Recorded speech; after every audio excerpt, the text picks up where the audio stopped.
Jadi ini adalah hutan mangrove, guys. Gimana sih? Jadi guys, kita mau kemana? Jadi kita lagi di mana, Nina? Di mana ya ini? Kami dari PDB Biodas 9 kelompok 2. Kami di Ekowisata Mangrove Wonorejo. Ngapain sih, Nin, di sini? Kita dapat tugas PDB, Dim. Nah, kami mengambil tema yang ada di Ekowisata Mangrove Wonorejo. Emang di Ekowisata Mangrove Wonorejo ini buat apa? Di sini tuh tempatnya konservasi mangrove. Mangrove di sini dijaga dan dipelihara, Dim. Oh, jadi gitu.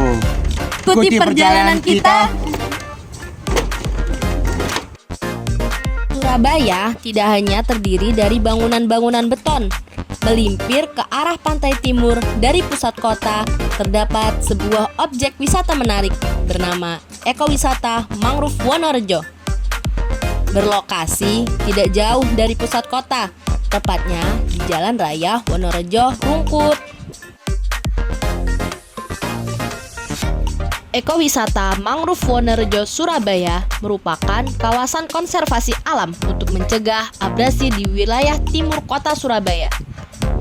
Sesuai dengan konsep ekowisata, destinasi ini menggabungkan wisata rekreasi dan edukasi.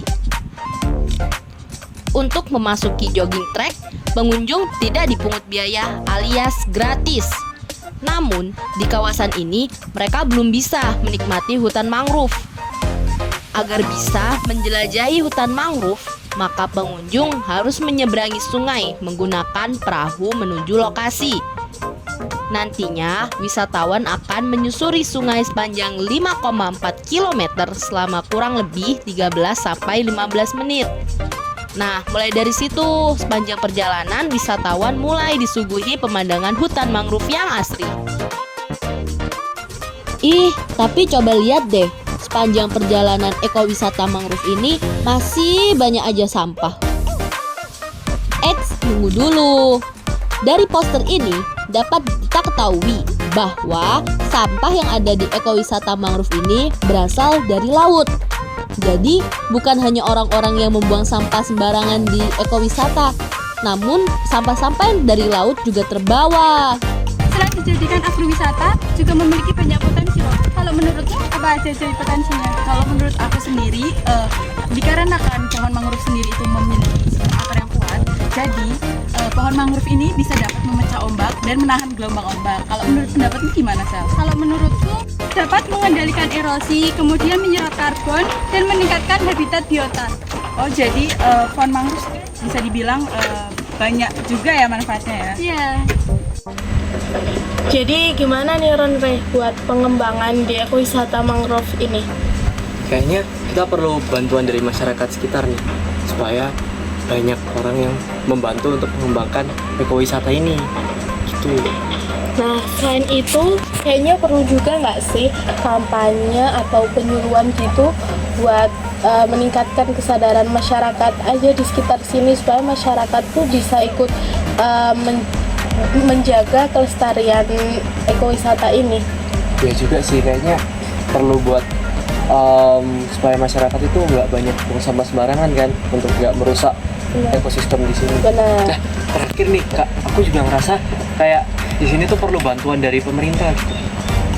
Untungnya ya Ronre, di sini tuh aku tuh tadi lihat kayaknya ekowisata di sini tuh udah berkolaborasi sama beberapa instansi pemerintah nih. Contohnya kayak tadi aku lihat ada nih Polrestabes salah satunya. Terus tadi aku lihat juga ada BPN juga. Jadi Biar bisa lebih terdukung gitu ya, ya. bener Biar pemerintah juga banget. ambil bagian dalam mendukung ekowisata ini. Nah, bener banget. Nah, di lokasi ekowisata Mangrove Wonorejo ini ada beberapa upaya untuk pengembangan hutan mangrove. Yang pertama apa tuh? Nah, yang pertama ada reboisasi atau penanaman kembali tanaman mangrove. Tanaman mangrove ini dapat mencegah atau mengurangi dampak dari erosi dan juga abrasi. Penanaman kembali tanaman mangrove ini dapat dilakukan di lokasi yang tepat, yakni di pesisir pantai. Nah, yang kedua ada pemantauan lingkungan tumbuh hutan mangrove.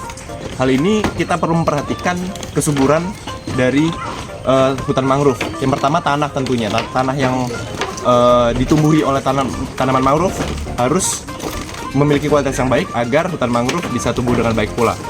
Terus yang ketiga, Ketiga, tanaman mangrove ini juga dapat memperkuat ekosistem dengan cara menarik atau menambah jumlah biota yang ada. Seperti contoh, banyak burung-burung yang berdatangan di sekitar tanaman mangrove untuk mencari makan. sebagai informasi tambahan, akar-akar dari hutan mangrove itu bisa menjadi habitat ikan. Ikan-ikan akan bertelur di situ, lalu akan berkembang biak lebih banyak di situ. Nah, otomatis biota ikan yang ada di area mangrove, area hutan mangrove akan lebih kaya lagi. Nah, dari narasi yang kita sudah buat ini, kita bisa menyimpulkan bahwa hutan mangrove ini sudah mengatasi masalah lingkungan yang terjadi, yaitu abrasi atau erosi pantai. Selain itu, hutan mangrove juga berperan untuk memperkaya biota yang ada di dalam air, karena ikan-ikan dapat menjadikan akar hutan mangrove sebagai habitat tempat tinggalnya untuk berkembang biak. Namun juga dapat pengembangan-pengembangan yang dapat kita lakukan selanjutnya di dalam ekowisata mangrove ini. Contohnya seperti reboisasi, pemberdayaan sumber daya manusia, penyuluhan, dan bekerja sama dengan pihak-pihak resmi setempat. Dan yang nggak kalah penting, kita harus memantau kesuburan dari hutan mangrove ini agar tumbuh dengan baik. Jadi mungkin sekian dari field study kami di ekowisata mangrove ini. Terima kasih. Terima kasih.